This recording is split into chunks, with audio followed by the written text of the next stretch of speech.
कदम कदम पे जो राही के साथ साथ रहे, वो लोग खैर से अपने नहीं पराए हैं। उन्हें नसीब हों खुशियाँ बाहर की राही, खिज़ां नसीब हैं हम पर खिज़ां के साए हैं। वॉइस ऑफ इंडिया के स्टूडियो में मैं हूँ योग राय गुप्ता। आप सबको मेरा आदाब, नमस्कार और प्यार बड़ी सत श्री अकाल। आज हमारे स्टूडियो में तशरीफ़ फरमा है विनिपेग रियल एस्टेट की एक जानी मानी शख्सियत जनाब देवेंद्र गांधी। देवेंद्र जी, सबसे पहले तो वॉइस ऑफ इंडिया स्टूडियो में मैं आपका हार्दिक स्वागत करता हूँ।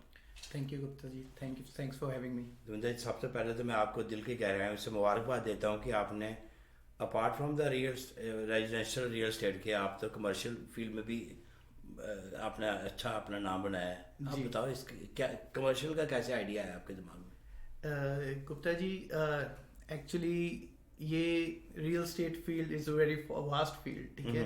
कोई रेजिडेंशियल में, कमर्शियल में है, फार्म्स में है, एवरीवेयर, राइट। सो हम जितना इसको नॉलेज लेते रहेंगे उतना आगे बढ़ते रहेंगे, राइट। सो अब रेजिडेंशियल के साथ साथ कमर्शियल करना, सो एक स्टेप बढ़ना है आगे। तो मुझे अपनी फील्ड में बढ़ना है और करते रहना है, तो इसलिए अपॉर्चुनिटी आती है। यस, तो स्पेशली अपना कंट्री भी इमिग्रेंट बेस्ड है, ठीक है। डेफिनेटली कई लोग एज इन्वेस्टर आ रहे हैं तो उनकी नीड को भी फुलफिल करना है। हर मेरे पास जो मेरा क्लाइंट है उसकी हर नीड को फुलफिल करना है। उसको घर लेके देना है, उसको उसके जो रेंटल प्रॉपर्टी इन्वेस्टमेंट्स करनी है, उसने अपना बिजनेस लेना है। सो आई प्रेफर दैट जो मेरा क्लाइंट है वो मेरे पास ही रहे, उसकी मैं हर नीड फुलफिल कर पाऊँ। नहीं, जब कोई आदमी घर लेने की सोचता है, ठीक है ना, तो सबसे पहले आपकी क्या अप्रोच होती है उसके बारे में?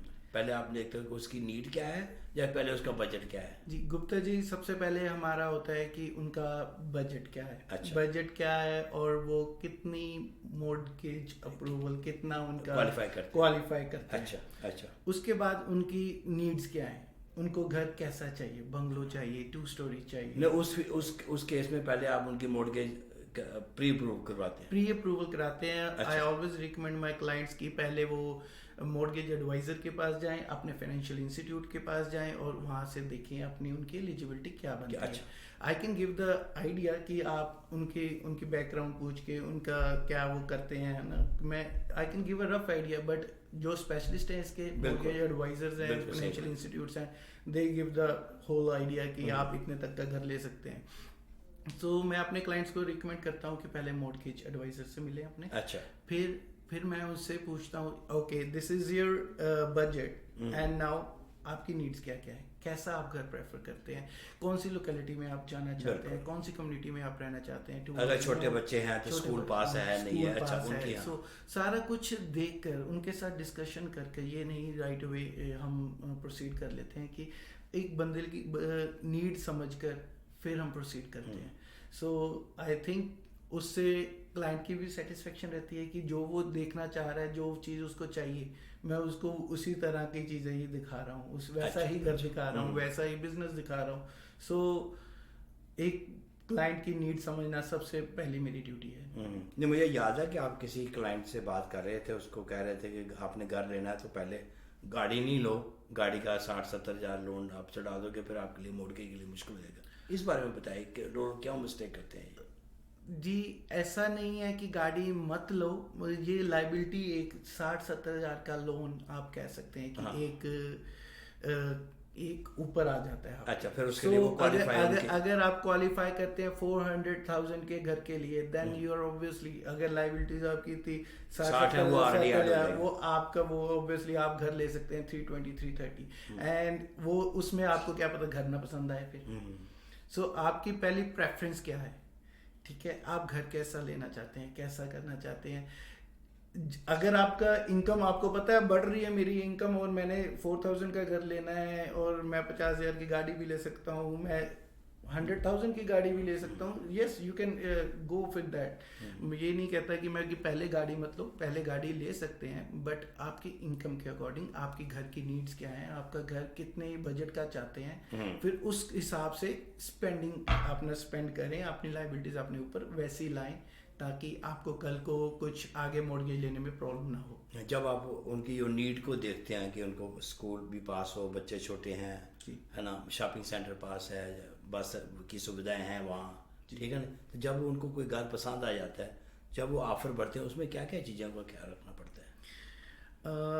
बीइंग अ बायर्स एजेंट, मैं अपने बायर को जब रिप्रेजेंट करता हूँ तो उसको सिक्योर करना मेरा फ़र्ज़ है, मेरा धर्म है एक तरह का, जैसे जिस फील्ड में वो प्रोफेशनलिज्म वो मेरा प्रोफेशन है, तो मैं उसको हर तरफ से प्रोटेक्ट करता हूँ। उसकी ऑफर में वो चीज़ें लिखता हूँ जो होनी चाहिए। एक तो आप नेगोशिएट प्राइस बेटर करते हैं। Definitely I am good negotiator from their side, right. और उसके बाद उनके लिए क्या क्या चीज़ें हैं, उनको कितना मॉर्गेज के लिए वो चाहिए, टाइम चाहिए कितना उनको। I always recommend my clients कि आप होम इंस्पेक्शंस के लिए जाएं। अच्छा, हाँ, इसके बारे में बताओ, होम इंस्पेक्शन के लिए। जी गुप्ता जी, क्या होता है होम इंस्पेक्शन? होम इंस्पेक्शन किस किस्म की प्रोटेक्शन है? Home inspection is a kind of like आपको पता लग जाता है कि मैं कौन सा प्रोडक्ट लेने लगा हूँ।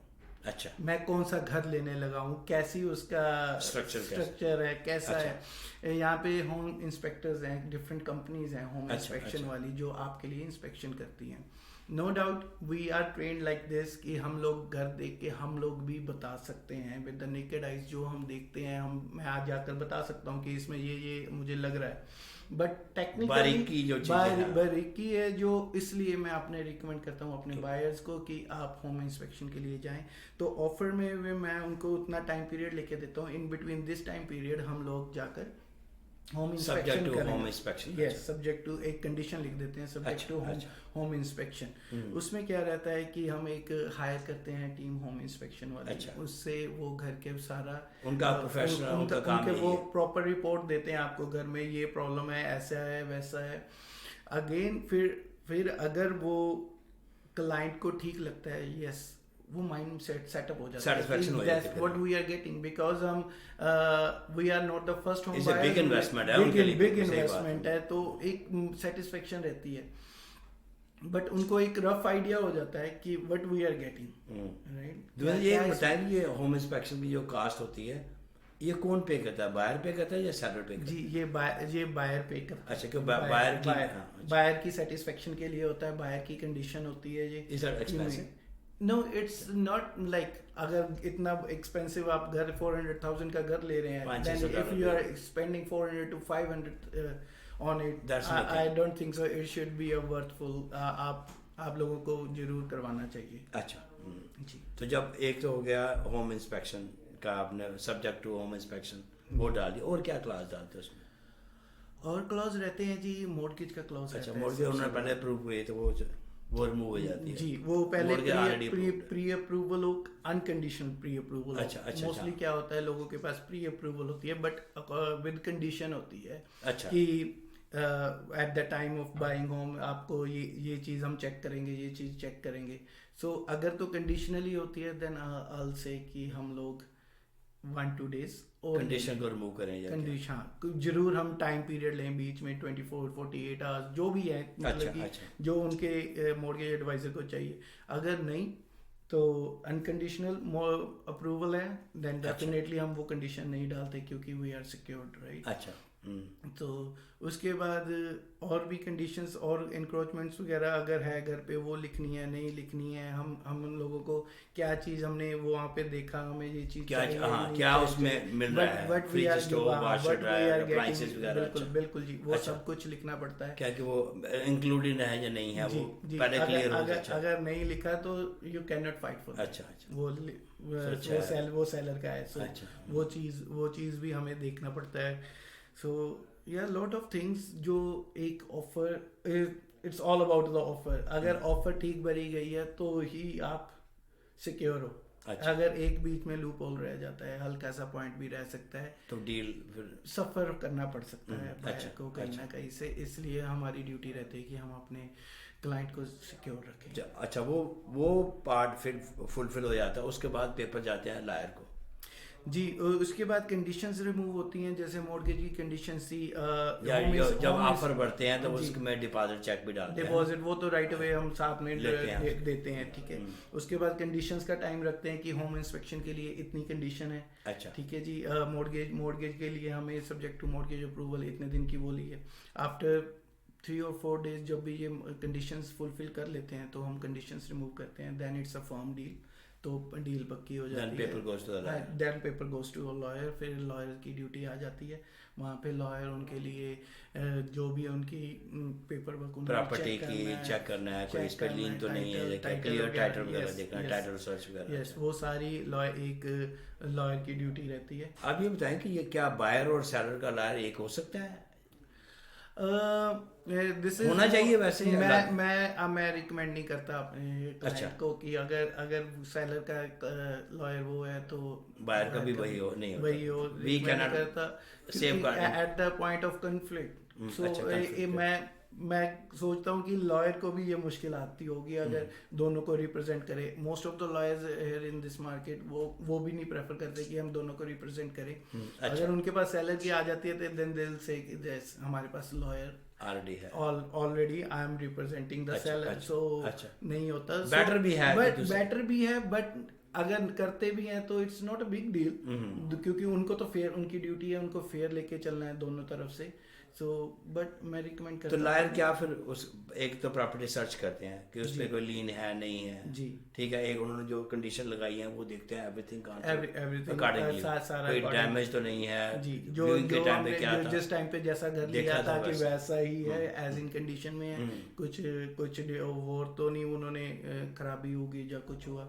सो वो सारा कुछ लॉयर का पार्ट आ जाता है। अच्छा। वो they can give you more clarity on this, but yes वो लॉयर की। लेकिन जब वो डील कंक्लूड हो जाती है तो उसकी चाबी जो है वो लॉयर देता है जी। अच्छा, जी अच्छा। सेलर एजेंट सेलर लॉयर के पास जाते हैं, सेलर लॉयर बायर्स लॉयर के पास, बायर लॉयर फिर उनको देते हैं। अच्छा, जिन्होंने घर बाय किया वो अपने लॉयर से फिर चाबी लेते हैं घर की, फिर वो इंस्पेक्ट करते हैं, एवरीथिंग फाइन, तो फिर गो अहेड होता है। हम मैं या कंडीशन होती है as a real estate agent आपने उसमें आपने सपोज वो डील की तो आपको उसकी पेमेंट या परसेंटेज जो है वो कब मिलती है? बहुत बाद में मिलती है वो। इट ऑल डिपेंड्स, बट जी टाइम लग जाता है, like it's been 3-4 weeks, sorry. अच्छा। सो या आफ्टर पोजीशन के बाद जब सभी पेपर वर्क हो जाता है उसके बाद। जी जी फाइनेंशियल जब डील बैंक ने जब डील गो थ्रू हो जाती है स्मूथली, देन आफ्टर। तो आपका तो राब्ता कितना अच्छा रहता है जब जिससे आप डील करते हो, तो उसके लिए लॉन्ग टर्म रिलेशनशिप बन जाते हैं। बिल्कुल जी बिल्कुल। And I love meeting people, I love making relations. तो मैं सबके साथ मतलब कि मेरा काफी सक्रिय हो, मैं देखता हूं आप क्लाइंट नहीं, वो मेरी फैमिली, वो अपने एक्सटेंडेड फैमिली बन जाती है। मैं उनको अपनी तरफ से आई गिव माय 100%। एक बात और बताएं, जब आप उनको मोर्गेज के लिए प्री अप्रूवल के लिए कहते हो तो जिस बैंकिंग इंस्टीट्यूशन से वो डील करते हैं उनके पास ही जाना चाहिए या इंडिपेंडेंट ब्रोकर के पास जाना चाहिए? गुप्ता जी क्या फर्क है इसमें ऐसा है, this is how they are comfortable. I prefer like अगर उनके बैंक के साथ अच्छे रिलेशन हैं, डेफिनेटली वो अपने बैंक के साथ जाएं। I never interfere in that, क्योंकि हर बंदे का अपना रिलेशन है। बट एक रिकमेंडेशन देता हूँ कि इंडिपेंडेंट मॉर्गेज एडवाइजर के पास जाएं, क्योंकि उनके पास मोर चॉइसेस है, राइट। उनके पास एक फाइट करने के लिए, बार्गेन करने के लिए कि इतना इंटरेस्ट रेट मिल रहा है, इस बैंक से इतना इंटरेस्ट रेट मिल रहा है, इस बैंक से इतना इंटरेस्ट रेट मिल रहा है। If I am going on RBC only, तो उनका प्रोडक्ट जो उनका प्रोडक्ट है वही देंगे, जो उनका रेट होगा वो देना। अगर हम इंडिपेंडेंट मॉर्गेज एडवाइजर के पास जाते हैं तो वो एक बैंक से नहीं, वो सब बैंक से डील करते हैं, जहाँ से अच्छी मिलेगी वहीं से आपको देंगे। सो मैं अपने क्लाइंट्स को डेफिनेटली रिकमेंड करता हूँ कि आप इंडिपेंडेंट के मॉर्गेज एडवाइजर के पास जाएं, आपको मोर ऑप्शंस मिलेंगी। But if they are comfortable with their bank, I won't stop them. मतलब सही बात है, उनकी पर्सनल चॉइस है। अभी ये कोविड के दिनों में काफी क्राइसिस रहे, many people ending up losing job, है ना, बड़ी इनसिक्योरिटी थी, मार्केट में भी वैसा था। लेकिन अचानक हमने देखा कि एक काफी मार्केट बहुत हार्ड, तो उसमें क्या हुआ फिर ऐसे में? वो अचानक क्या था? इधर जो लोगों ने पहले से डिसीजन लिए थे, जो उन्होंने होल्ड किए थे, वही आए सामने। या क्या वो भी आए गुप्ता जी। और मैं समझता हूँ कि जो ये कंट्रीज हैं, हमारी कंट्री है, बहुत बड़े इकोनॉमिस्ट चला रहे हैं। अच्छा, ठीक है, वो उन्होंने क्या किया, एक तरफ से जॉब्स गई, फिर भी लोगों के घर मतलब कि कुछ तंगी नहीं आने बिल्कुल दी, सही बात है। आपको प्रोटेक्ट किया काफी लोगों ने, प्रोटेक्ट हाँ, किया, बिल्कुल आपको सही। पैसे आने शुरू हो गए।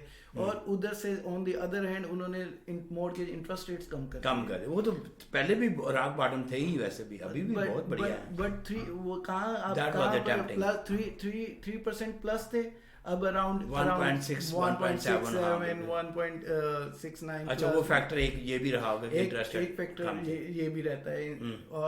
और क्या रहता है कि मैं जो सोचता हूँ कि एक बार मार्केट स्लो हुई थी, people were afraid of this pandemic, अभी भी हैं लोग, इट्स नॉट कि डरे, not over yet, not over yet. But जो मार्च और अप्रैल का 2020 में हमारे जो मार्च और अप्रैल में क्रैश था बिल्कुल, हाँ, it was totally quite.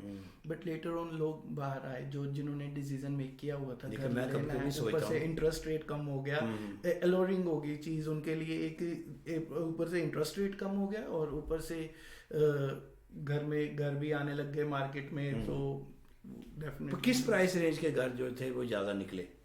Need कैसे थी लोगों की? नीड वो हमेशा बजट के ऊपर है, नीड कैसी रहती है। बट जी, Is that a medium size house under 200, under 300 I'll or tell you 250,000 और 350,000 in between this slab। अच्छा, ये बहुत घर, बहुत मतलब कि आई थिंक हस्बैंड वाइफ दोनों अच्छी जॉब करते हैं, तो they are like easily achieve करते हैं इतना गोल, तो इसमें रहता है।